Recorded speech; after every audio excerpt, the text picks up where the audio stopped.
राधा माधव के रूप का जब कोई वर्णन नहीं कर सकता तो हमारी कलुषित मति उनका जो रूप चिंतन करती है वह सही है या हमारा भ्रम है?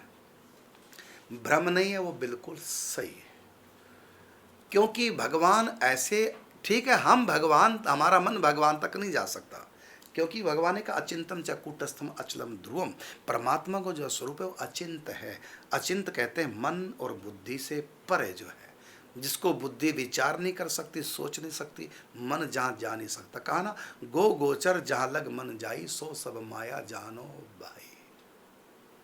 ये माया है, मन माया में जाएगा। जैसे नौका पानी में चलेगी, रोड पे नहीं, इसी प्रकार हमारा मन भी माया में चलेगा, माया के उस पार चलने वाला नहीं है।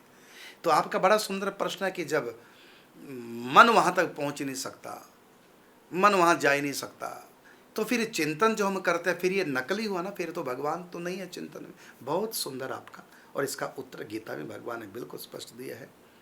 तेसाम समुद्धरता मृत्यु संसार सागरा। तो भगवान कहते हैं तू नहीं आ पाएगा इस पार, माया के इस पार तुम्हारा मन, तुम नहीं आ पाओगे। लेकिन जब तुम मेरे चिंतन का प्रयास करोगे, मैं तुम्हारे मन तक आ जाऊंगा। हमारा मन भगवान में नहीं गया, जब आपने चिंतन का प्रयास किया तो भगवान आपके मन में आ गए। भाई हमारा मन नहीं जा सकता, वो तो आ सकते हैं ना हमारे मन के पास। हमारी पहुंच नहीं भगवान तक, भगवान की पहुंच तो हम तक है। उदाहरण के रूप में नदी पार करके हमारा मित्र खड़ा है, उससे हम मिलना चाहते हैं तो क्या करना पड़ेगा? नौका नहीं, पुल नहीं, तो क्या करना पड़ेगा? तैर करके पार जाना पड़ेगा। अब आपको मित्र से मिलना, कैसे मिलोगे? तैर के पार जाओगे। तैरना आपसे आता नहीं, अब क्या होगा? फिर होगा ये कि आप तो उस पार नहीं जा सकते, आप इस पार बैठे बैठे रो, बुलाओ। वो तैरना जानता, वो तैर करके तुम्हारे पास आ जाएगा। हो गया ना मिलन? भाई तुम तैर कर उस पार नहीं मिल पाए क्योंकि इतने समर्थ नहीं, तो वो तो तैर करके मित्र तो इस तरफ आ गया ना। इसी प्रकार हमारा मन उस पार नहीं जा सकता। फिर आपने कहा चिंतन, फिर मन से चिंतन, ये नकली रूप नहीं, असली है। भगवान आए हैं हमारे मन में, हमारा मन नहीं गया भगवान में, भगवान हमारे मन में आए। हमारा मन, जैसे मान लो मैं इस समय चिंतन करूं काशी जी का, तो सचमुच में मेरा मन काशी नहीं गया, बल्कि काशी मेरे मन में आई। आप किसी का भी चिंतन करो, आप अपनी गाय का चिंतन करो, भैंस का चिंतन करो, पति का चिंतन करो, पत्नी का चिंतन करो, तो पत्नी थोड़ी, माने हम थोड़ी पत्नी के पास, मन थोड़ी वहां जाएगा। पत्नी हमारे मन के पास है। किस रूप में आएगी? नकली रूप बनाकर। वो नकली रूप होगा पत्नी का, वो खाली मनगढ़ंत चिंतन, क्योंकि असली पत्नी तो वहाँ है, उसका केवल रूप हमारे मन में आया। असली पति तो वहाँ, उसका केवल याद करने में रूप आया, तो वो नकली है, क्योंकि असली न असली तो वहाँ है। लेकिन परमात्मा सब जगह है और सब कुछ बने हैं, इसलिए वो असली कहलाएंगे। समझ गया ना मेरी बात को? संसार का चिंतन करेंगे तो हम, संसार के पास मन नहीं जाएगा, बल्कि संसार का वो जो रूप है वो हमारे मन में आएगा। लेकिन वो रूप नकली होगा, क्योंकि हमारे मन में संसार आ सकता नहीं, उसके केवल ख्याल आया है। लेकिन श्री कृष्ण तो हमारे मन में आ सकते हैं। मीरा कहती है बसो मेरे नैनन में नंदलाल। तो कृष्ण जब नैन में बसते हैं तो मैं देखूं जिस ओर सखी, सामने मेरे सामरिया। काले रंग का चश्मा पहनो, काली काली दुनिया दिखाई देगी। लाल रंग का चश्मा पहनो, लाल ही लाल सब दिखाई देगा। इसी प्रकार मीरा कहती है बसो मेरे नैनन में नंदलाल। अब बताओ, नंदलाल नैनन में बस गया और वो सब जगह देखने लग गया। चित्त चढ़ी वह सांवरी सूरत उर विच आन अड़ी, आलीरी मेरे नैनन बान पड़ी, क्योंकि नैनों में बस गए। तो श्री कृष्ण तो नैन में बस गए और सब जगह कृष्ण कृष्ण दिखाई देने लगे, क्योंकि श्री कृष्ण सचमुच में हमारे नेत्रों में आ सकते हैं। लेकिन संसार यदि नेत्रों में आ गया, एक कण भी संसार का हमारी आंख में आ गया, तो डॉक्टर के पास जाना पड़ेगा, आंख फूट जाएगी। कोई कण अंदर गिर गया तो संसार हमारे आंख में आएगा तो आंख फोड़ देगा, और भगवान आंख में आएंगे तो आंख उज्जवल हो जाएगी, दिव्य हो जाएगी। तो भगवान तो आ सकते हैं हमारी आंख में, हमारे मन में, लेकिन संसार का केवल आकृति स्वरूप चिंतन में आएगा, खुद नहीं आएगा। लेकिन भगवान खुद आते हैं। अब प्रश्न उठता है कि जो हम चिंतन करते हैं, क्या फिर वो सचमुच में भगवान होते हैं? क्या सचमुच में भगवान?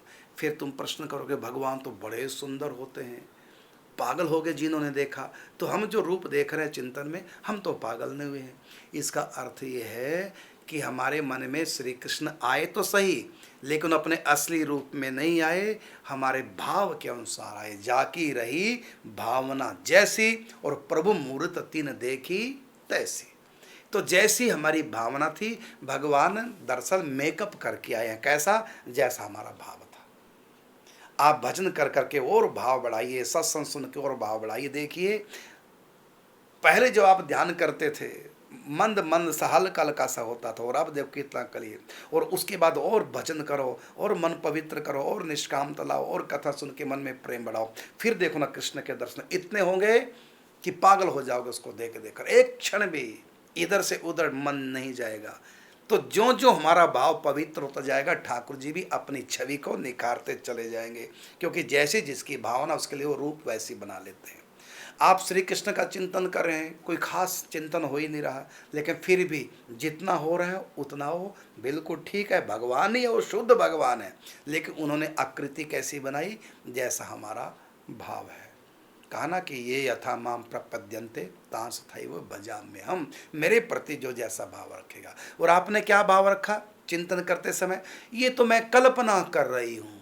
तो भगवान हैं सचमुच में हो, लेकिन किस रूप में आए हैं? वो कल्पना के रूप में आए हैं, क्योंकि तुमने कल्पना माना। क्योंकि भगवान सब कुछ बन सकते हैं, सब कुछ भगवान बन सकते हैं। अब तुम्हारी कल्पना भी वही बन गए खुद, वो स्वयं है, लेकिन तुम कहते हो कल्पना तो भगवान है। ठीक है, मैं कल्पना की तरह रहूंगा।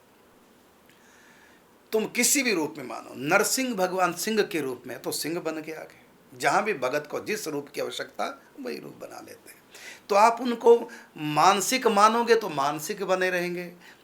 तो मानसिक जो श्री कृष्ण है, आप उनको साक्षात श्री कृष्ण मानो।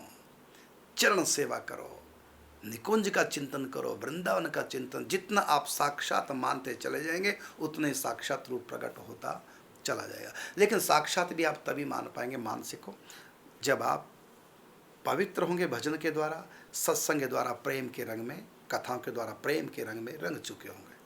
बस फिर उसके अनुसार और धीरे धीरे रूप और क्लियर होता चला जाएगा और स्पष्ट होता चला जाएगा। अंत में तो ऐसा रूप प्रकट होगा, आंख खोलने का मन ही नहीं करेगा, बस देखती रहूं, बैठ मेरे सामने। कैसे गाना है ना, तुझे देखती रहूं, ना तू कुछ कहे ना मैं कुछ कहूं, बस बैठ मेरे साथ, तुझे देखती रहूं, और कुछ नहीं सूझेगा। देखो री वह नंद का छोरा, बर्छी मारे जाता है, बर्छी सी तिरछी चितवन से पैनी छुरी चलाता है। हमको घायल कर बेदर्दी, दूर खड़ा मुस्काता है। ललित किशोरी जख्मे जिगर पर, नौन पूरी बुरकाता है। उसकी कटाक्ष दिल को घायल कर देती है। मतलब कहीं कहीं रहती संसार का व्यक्ति, व्याकुल हो जाता है उनके बिना। और दूर खड़े होकर उनका मुस्कुराना मानो जले पर घाव पर नमक डालने के समान, और पीड़ा देता। पीड़ा का मतलब ये दुनिया वाली पीड़ा नहीं, विरह की पीड़ा। उनके बिना और बेचैनी होगी। ये तो बाद में है, पहले ध्यान कर। तो आपका प्रश्न था, कहा ना, ध्यान घनश्याम का दीवाना बना देता है, दिल को ही गोकुल तो बरसाना बना देता है। तो आपने प्रश्न किया था कि राधा माधव के रूप का जब कोई वर्णन नहीं कर सकता, तो हमारी कलुषित मति उनका जो रूप चिंतन करती है वह सही है या हमारा भ्रम है? भ्रम नहीं है तो सही, लेकिन हमने भ्रम माना, इसलिए भ्रम के रूप में रहेंगे भगवान, और भ्रमित करते रहेंगे तुमको, क्योंकि तुमने भ्रम माना है तो भ्रम के रूप में रहेंगे। और तुम भ्रम ना मान करके ब्रह्म मानोगे, वो ब्रह्म बन जाएंगे। तुम निराकार मानोगे, निराकार बन जाएंगे। तुम राम मानोगे, राम के रूप में। तुम कृष्ण मानोगे, कृष्ण के रूप में। कृष्ण के भी कई रूप तुम बाल रूप में मानोगे, और छोटे से बच्चे दूध मुँह है आ जाएंगे गोद में तुम्हारी। और जब युवा मानोगे तो युवा बन के आएंगे। जो भी तुम भाव करोगे वही वो बन जाते हैं। अब तुम उसको कल्पना कहते हो ध्यान को, अब वो कल्पना बन के रह रहे हैं। तो जब भावना से बात बनी तो ऊंची भावना बनाओ। क्यों कहते हो खाली मन का खेल है, ये तो कल्पना है, ये तो खाली भावना है? अरे नहीं, जो तुम मानोगे वही है कृष्ण। ध्यान कृष्ण का करे और मान रहे हो तो मेरी मन की कल्पना है, ठीक है, फिर वो कल्पना बन के रहेंगे। ये मानो साथ ध्यान करते समय यही मानो साक्षात भगवान है, इसी रूप में आए हैं। यहाँ तक कि भागवत में तो सुखदेव जी राजा परीक्षित को यहाँ तक कहते हैं, कृष्ण का चिंतन नहीं हो रहा, दुनिया का चिंतन हो रहा है, वहाँ भी ये भावना करो ये भी कृष्ण है।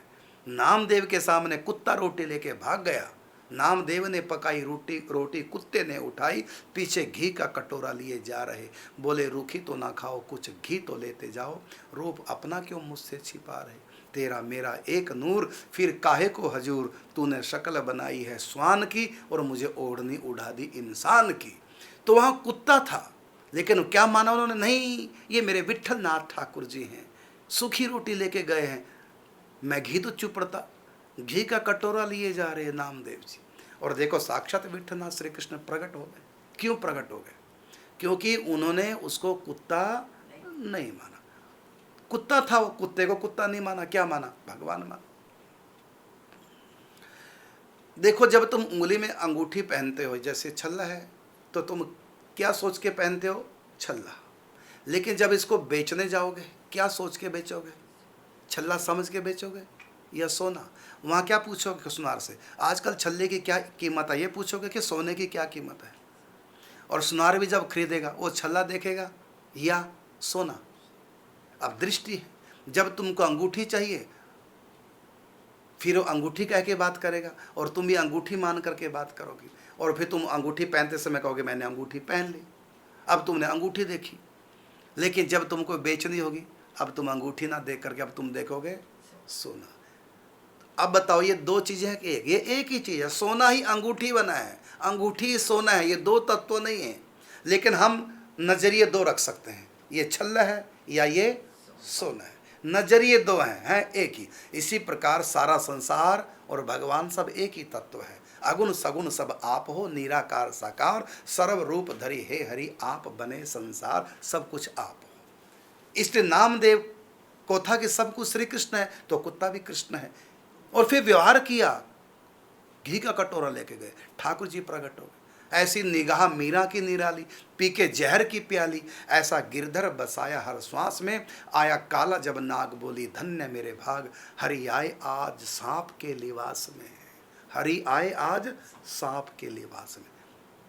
आओ आओ बलिहार काले कृष्ण मुरार, धन्यवादी हूँ मैं आपके एहसान की, बड़ी कृपा है कृपा निधान की, जर्रे जर्रे में है झांकी मेरे राम की, किसी सूझ वाली आंख ने पहचान की। आंख का मतलब भावना, ज्ञान, अंदर की दृष्टि। बस दृष्टि बदली, सृष्टि बदल गई। तो सृष्टि में भी यदि हम दृष्टि बदलें, अपना दृष्टिकोण बदलें, तो ये भगवान, कुत्ता भी नामदेव के लिए भगवान हो गया। और जब हम साक्षात कृष्ण का चिंतन कर रहे हैं, तो वहाँ तो कम से कम कृष्ण मान लो। वहाँ भी तुम कहते कल्पना है, ये तो खाली भाव कर रहे हैं, हम कल्पना कर रहे हैं। अरे तुम तो कल्पना कर रहे हो, लेकिन वो तो सचमुच में आ गए, तुम्हारी कल्पना के रूप में आ गए। वो तो कल्पना नहीं, तुम्हारी कल्पना होगी, लेकिन वो तुम्हारी कल्पना में आ गए, वही आए हैं तुम्हारी कल्पना में। अब तुम उसको कल्पित ना मानो, कल्पना जरूर तुम्हारी थी, लेकिन आए सचमुच में हो। हमने तो कल्पना की थी, ठीक है, लेकिन आए सचमुच में। अच्छा किस रूप में आए हैं? जो तुमने माना। क्या माना? तो कल्पना माना, तो अब भी साक्षात, लेकिन है कल्पना के रूप में। अब तुम कल्पना मानोगे, कल्पना बने रहेंगे। अब तुम साक्षात मानो, साक्षात ही बन जाएंगे।